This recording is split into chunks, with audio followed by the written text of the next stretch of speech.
بسم اللہ الرحمن الرحیم الصلاۃ والسلام علیک یا رسول اللہ وعلی آلک و اصحابک یا حبیب اللہ۔ حدیث کی کتابوں میں آتا ہے، مالک بن حویرث فرماتے ہیں رسول اکرم صلی اللہ علیہ وسلم ممبر پہ چڑھے، قدم رکھا تو فرمایا آمین، پھر قدم رکھا تو فرمایا آمین، پھر قدم رکھا تو آمین۔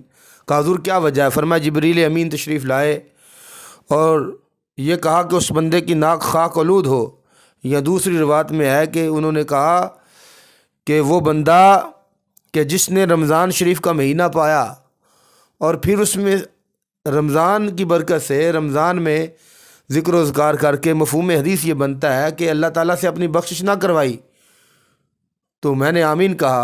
اور ان میں سے ایک یہ تھا کہ جس نے والدین کو بڑھاپے میں پایا اور پھر ان کی خدمت کر کے جنت اللہ سے حاصل نہ کی، تو پھر سرکار فرماتے میں نے آمین کہا۔ فرمایا وہ بندہ کہ جس کے سامنے میرا ذکر کیا گیا اور اس نے میرے اوپر درود نہ پڑھا، تو فرمایا میں نے آمین کہا۔ تو اس لیے گرامی کے حضرات، بد نصیب ہے وہ بندہ کہ جو رمضان المبارک کی برکتیں، رحمتیں، شانیں اتنی گھڑیاں پاتا ہے تو پھر اللہ تعالیٰ سے اپنے گناہوں کی معافی نہیں مانگتا، تو اس سے بد نصیب بندہ کیا ہوتا ہے؟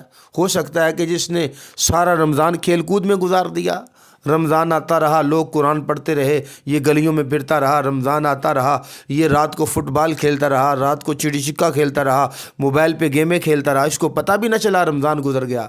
فرمایا وہ بندہ اس کی ناک خاک آلود ہو جائے کہ جس نے رمضان کا مہینہ پایا اور پھر اللہ تعالیٰ سے جنت حاصل نہ کی۔ تو حضور کہتے میں نے آمین کہا۔ اس لیے جب بھی حضور کا نام سنیں تو درود پڑھیں، اگر والدین کو بڑھاپے میں پائیں ان کی خدمت کر کے اللہ تعالیٰ سے جنت حاصل کر لیں۔ اللہ کی بارگاہ میں دعا ہے کہ اللہ تبارک و تعالیٰ ہمیں رمضان المبارک میں خوب خوب نیکیاں کرنے کی توفیق عطا فرمائے، اور اللہ تبارک و تعالیٰ سے اپنے گناہوں کی معافی مانگ کے اللہ تعالیٰ سے جنت حاصل کر کے جنت میں جانے کی توفیق عنیق عطا فرمائے۔